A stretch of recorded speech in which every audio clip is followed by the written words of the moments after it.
Happy 4th of July, Locked On Sooners. A little Cruton talk. A big set of commits for the Sooners, and we've got Brian Smith in the house to tell us all about this trio that has picked Oklahoma. You are Locked On Sooners, your daily podcast on the Oklahoma Sooners. Part of the Locked On Podcast Network, your team every day.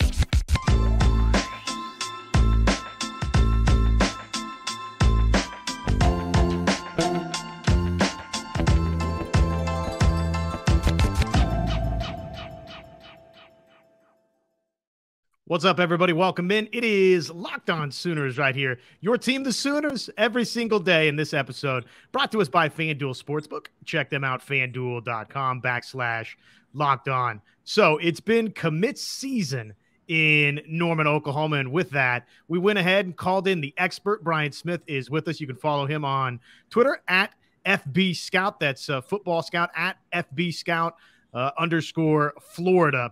Brian, let's start with the big tailback. Xavier Robinson has, he's somebody that racked up a ton of rushing yards a year ago. But what do you make of Xavier Robinson joining this class for Oklahoma?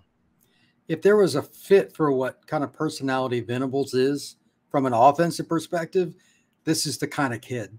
Downhill, physical, no nonsense. Let's just go to work. And he's also huge and very athletic, which also helps. So it's good when you can keep players like this at home. Oklahoma does the majority of their work outside the Sooner State. I get that. But when you've got a really good player that's like right there, if you lose it, that hurts. You know what I mean? And they got him pretty early, and I think he's going to help them get other kids, maybe some other offensive linemen. So I really like Xavier a lot. Well, and one of the things Xavier Robinson said right after he committed was he's hoping that Caden Durham and Taylor Tatum are a part of this class with him. Is that common with recruits? I mean, do you hear recruits say that a lot, that, hey, I want this kid or that kid that's in my position group to be a part of this class too? Maybe at receiver. Running back, it's not as common. It's a little bit different, but those kind of guys are different players. And I think most running backs, at least most, understanding that in today's world, what's the position with the most attrition at the NFL level? Running back. You need other guys to take carries. Think about Wisconsin's running backs. How many of those guys really lasted long in the NFL? You know what I mean? Like it's hard enough. Georgia's the same thing. Like most of these schools have to rotate kids because you're just taking a lot of punishment. It's really hard. So it behooves anybody, Xavier included, to have somebody like Taylor or somebody like that that's going to be running the rock too, and you can play off of each other. Think about Oklahoma's offenses in the last 10 years. They usually had at least two running backs when they were doing that. They rotated them well. Some were a little bigger, some a little smaller, but they rotated, kept guys fresh. Well, I think that's been one of the big recruiting pushes for DeMarco Murray is, hey, come here, and it's not just going to be your show. We're going to keep you fresh. And it has to help Oklahoma, I would think, Brian, on the recruiting trail to have somebody like DeMarco Murray that it's not lip service when it's DeMarco Murray talking. I mean, here's somebody that went and did that at Oklahoma and obviously in the National Football League too. When he tells you, hey, you want to divvy up carries, I would think it probably holds a little bit more weight than maybe others on the recruiting trail. How could it not? You know what I mean? Like I was around him last year a few times at different stops when he was at same high school as I was at Florida, just kind of scouting. He's a very likable guy. He's easygoing. I don't think people are going to dismiss him at all just on his personality. And then you add in the NFL part. And he was at Oklahoma, and he was an All-American, blah, blah, blah. He did all of it. That's got to help. So Oklahoma needs depth at running back, and he can sell that he did it, and this is why you need to come here. If I have my state nicknames correct, we head to the Land of Lakes. We head to Minnesota for Wyatt Gilmore, who committed to Oklahoma, edge rusher. I think he plays tight end in high school too. What do you make of Wyatt Gilmore and the ad here from Miguel Chavis and OU? This is a unique player. He's 240, 250. He's a kid, depending on how they want to build his body, could be what I like to call a swing player. Play 5 tech and probably be a strong side end. But depending on how much weight he puts on, most guys put on 25 or more, at least on passing downs, he could play some inside too. I wouldn't be shocked if he was 280 at Oklahoma and ended up being a 3 tech. These strength and conditioning programs do not take them for granted. Some guys gain 50, 60 pounds. So who knows? But at the same time, let's start him out at edge, kind of see where it goes. And here's the thing people need to know. He plays 100 mile an hour. And that, again, if you're going to define the head coach at Oklahoma, that pretty much fits the bill. Those are the kind of kids that he won with at Clemson. And that's why his defense was revered. So Oklahoma wants to get to that. Really good pickup for the Sooners. So I've heard, Brian, yourself and others say just that Wyatt Gilmore is somebody that I think he's added 20 or some odd pounds in pretty short order here. And, you know, the weight that he added on hasn't lost the agility, the explosiveness, et cetera, et cetera. And so one of the common threads was, okay, well, maybe this is somebody that could move inside. So would you say, okay, here's somebody in Wyatt Gilmore that, you know, you look at 24/7 Sports, or you look at Rivals or On3 or ESPN, wherever, it seems like it's a consensus. Okay, here's an edge rusher or a defensive end type. And yet we're hearing those types of points that you made, Brian, which is, who knows, maybe he could slide inside a little bit. What are you looking for, and what traits do you see in Gilmore where you say, okay, yeah, he could maybe slide inside a little bit? The frame. Can you honestly look at a guy, if you stand there in front of him and say, okay, the hips are wide enough, the shoulders, etc., that not only you gain the weight, that it's not uncomfortable. Some guys put on too much weight and they get bogged down, even if they're just all muscle. You have to be able to bend, and you have to be able to be explosive. And the NFL Combine, that's why they do all those weird drills in a bunch of stretchy clothing. They want to see how these kids can move in space. I think he can play strong side end, at least for now. But once you get up over 270, there aren't a lot of guys that are going to play 5 technique and be true pass rushers. He'd have to prove it. But then again, if you put him in front of an offensive guard on 3rd and 7, how many of those guys are going to take on a 275 guy, maybe 280? Then it's his advantage. So it'll play itself out. But yeah, you're looking at the frame. How much weight can they actually hold? Speaking of a frame that Oklahoma fans, I think, are going to be excited about in the wide receiver room, Ivan Carreon, who was committed to Texas Tech. Oklahoma works a flip here. What should Sooner fans know about Ivan Carreon? If you don't like big receivers, you can turn this podcast off right now, at least, because he's humongous, man. When he first came out of the field, the first clip I watched, I said, I'm from Indiana originally. I said, oh, that's a wing forward. Yeah, he's a guy that you throw alley-oops to. And that's pretty much what Odessa High School did. There were some poor kids out there getting dunked on, but on a football field. He's just too big. West Texas doesn't have the same kind of talent that you're talking about for some other areas. And it was embarrassing how much he was dominating. But he also has good feet in space with a 6'6" frame, made some guys miss, and was very smooth in his routes. I can see why Oklahoma wanted him. He is the traditional boundary receiver in the spread. Somebody's going to be locked up with him one-on-one. And when Oklahoma gets in the red zone, it's almost like having an extra tight end. Well, and now with Carreon, what do you make of Oklahoma's wide receiver group so far? You got Zion Kearney in that wide receiver group. Obviously, you've got Carreon there, and then KJ Daniels and Dozie Ezukama. So already 4 commits in the wide receiver room for Oklahoma. What do you make of that group for the Sooners? Well, it's good enough to be your starting group. And, I mean, if somebody wanted to come back around that they recruited earlier, committed somewhere else, a certain kid committed to Clemson in particular, everybody's still mad about that, or Oklahoma. I mean, you take those kind of kids regardless. Westco wants to come, you have to take him. But otherwise, you're good. I mean, you have guys that fit each part of the offense, and that's all you can ask for. Then it's on the Oklahoma coaches and those individual players to go and get crazy with the weight room, the training, and just learning the film, et cetera. It's just about work. So I think, myself included, we don't really understand, okay, what the heck's going on in the dead period. So I want to get some of your thoughts on that. What is going on this month, not just at Oklahoma, but just the recruiting sphere in general, where there's no unofficial visits, no official visits. So what exactly is happening in this time? But first, let me tell you, FanDuel Sportsbook is the place to be. That's FanDuel.com/lockedon, where you can take your first swing at betting Major League Baseball. FanDuel, get 10 times your first bet amount in bonus bets. That's up to $200. So that's right. Just bet $20 and you'll land $200 back in bonus bets, win or lose. I like that. That's a winning wager right there. Win or lose, I'm getting money back. $200 that you can spend on money line, over-unders, you name it. And it's all available on their app that's safe, secure, super easy to use. Check them out today, FanDuel.com/lockedon, to get that $200 in bonus bets. FanDuel, an official partner of Major League Baseball.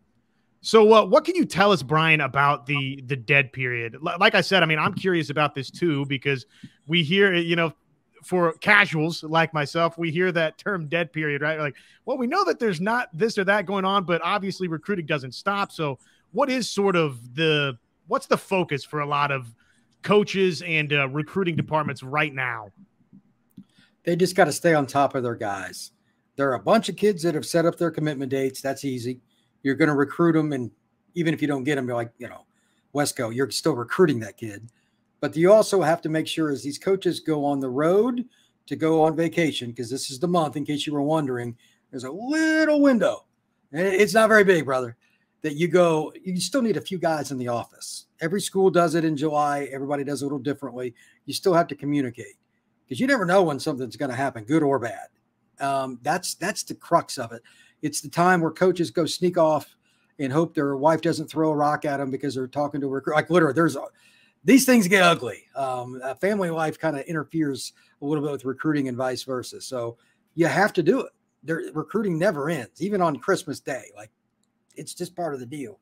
So college football coaches have to find a way to communicate with kids with emails, et cetera, whatever they got to do. So I wouldn't think that would be any different at Oklahoma. Oklahoma's offensive line, where are we at with it? I know there's some that feel like Casey Poe maybe going a different direction from Oklahoma. Grant Brix, there's some that feel maybe going a different direction for Oklahoma. Let's start with the positives, though, or maybe if there's negatives, no, we'll reverse it. We'll get the bad out of the way, and then we can talk about some of the good. What do you think, or what are you hearing about Grant Brix and his recruitment, and what about Poe's recruitment? Brix is one of the most difficult kids in the country to read. I've talked to people that cover different schools, like Iowa wanted him desperately. He's from Iowa, and this is an elite player. They got no traction with him. And he's a kid that just doesn't really do many interviews. So the school, this is so random to me, that's allegedly trending is Kansas State. I don't know the kid, but I just report what I've been told. But at one point I was told Iowa, then they were not even a factor. So how much do I believe? But I do know Bedenbaugh is a guy that's going to, he's got an incredible track record. I think he's the best O-line coach in the country.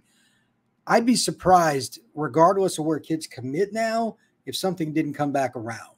Whether it's one of these guys we're talking about right now, him or Poe, or somebody else, it's just not that hard to sell his NFL pedigree, I wouldn't think. But Poe, I've heard Alabama. I'm sure you've probably heard some of that too, but I get out. I mean, if you're going to lose a kid, you lose to Alabama, it's kind of like, okay, I get it. But they have to win some of these battles if they're going to beat them too, because they're going to the SEC.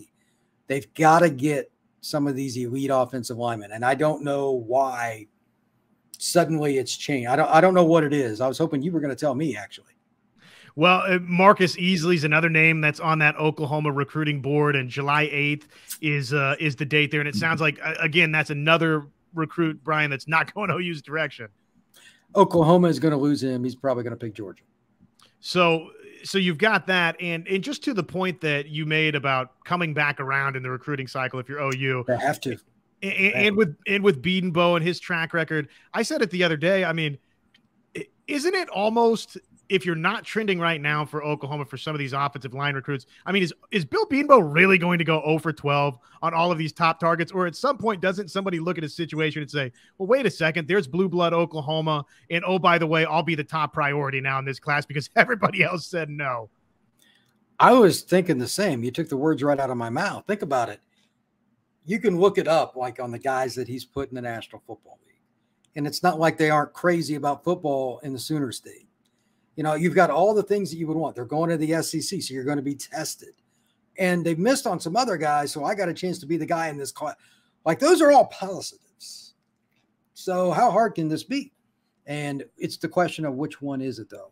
They need a domino to fall their way. I'm a little nervous right now because I don't understand what it is. Something's very odd to me, but they need to get one of these offensive linemen committed that everybody wants, a big dog. Well, and they've got, I guess, again, if we go with some positives, Isaiah Autry we've talked about in the past, but just to cleanse the palate for Oklahoma fans, they're a little nervy about what's going on with the offensive line recruiting right now. They do have an offensive tackle committed in this class in Isaiah Autry. He's a good player, but offensive line's about numbers, brother. We both know the hit-rated O-line is all over the map. It is really hard to project kids. It's maybe the most difficult spot. So you want numbers. And that's right now not in Oklahoma's favor. They got one. So they need 3 at least in every class, and preferably 4. And it would be remiss if I didn't ask you about the 2 big defensive line targets before we call it a happy 4th of July. So David Stone, Williams Nwaneri, what is the latest for each? Nwaneri, I've heard really good things about Oklahoma here recently. Georgia is probably the team closest, but the most interesting school with him, for me at least, and this is just my theory, is Oregon, because they've got a visit in the fall. Dan Lanning is from Kansas City. He knows that area. They're recruiting really hard. I also think that they're going to get Elijah Rushing, which, I mean, if you put Nwaneri with Rushing, that would be insane. But he loves coaching defense and getting after defensive guys. So put them on the asterisk for now. But as of today, Georgia or Oklahoma. And as Stone, barring something unforeseen, all the things that I've heard from multiple people in the last month says Oklahoma. I don't know. I haven't heard of anybody pick Oklahoma or anybody but Oklahoma for him. Out of all my friends in the recruiting, not one person. So that's a lot of smoke, brother. Yeah, that's obviously good news. It doesn't get any better than that. It doesn't get any better than that. No, that's great, and that's what Oklahoma fans wanted to hear. So 34th nationally right now in this 24/7 Sports ranking. I mean, with Stone and Nwaneri, that 11 commits for those that are keeping track at home, 13 if you mix in down the road Stone and Nwaneri, but just those 2 guys. I mean, what does that do to this class for Oklahoma if and when those 2 are a part of it? They conquer all 3 of the key parts of recruiting when you look at a class: impact, need, and they're also players at positions that just change the game. They're freaking defensive linemen, man. There's a reason that Georgia and Alabama win games. I tell people this all the time. They get really mad. There's no shortcut here. On offense, you can scheme yourself into a great offense. That's fantastic. Defensive games are won in recruiting. It's just true. There is no shortcut. Either you get the dudes, and look at the guys that Kirby and Nick have gotten in the last 10 years. It's why they're winning, especially in the front 7. Their guys are just better than everybody else's. That's why they keep going to the playoffs. To beat them, you got to get the kids they want. That's it. Brian, I direct everybody to follow you, taking all the content. Of course, he's all over the Locked On Network, but on Twitter at FBScout_Florida. Before we get you out of here, a little bit of a curveball for you. 4th of July, the holiday depth chart. Where is it for you? I know that you've made the unusual decision to work today like myself, but do you get to spend time with family, and where is this one on the holiday depth chart for you? It's my favorite overall holiday because it's the birth of our country. Please don't take this holiday lightly, even if you're not going to go out and celebrate. Take 5 minutes and think about it. We live in a very unique society. Obviously, politically right now, our country is divided as it can get, but at the same time, it's still a heck of a lot better than 99.9% of the places on planet Earth. So I've got a few things planned with some people, but nothing special. Just happy that I'm in a free country, and I'm really appreciative. Well, Brian, we are we're appreciative of that as well, also, but we're appreciative of your time and wishing you a very happy 4th of July. And that's going to do it. Bringing the heat, bringing the recruiting heat for you. David Stone, Williams Nwaneri, you heard it, trending for Oklahoma, which that'll make everybody have a very happy holiday. That's right. That's All right. right. Well, that's going to do it. Brian, thank you so much, my friend. We'll catch up again very, very soon. And until next time, Boomer Sooner, everybody.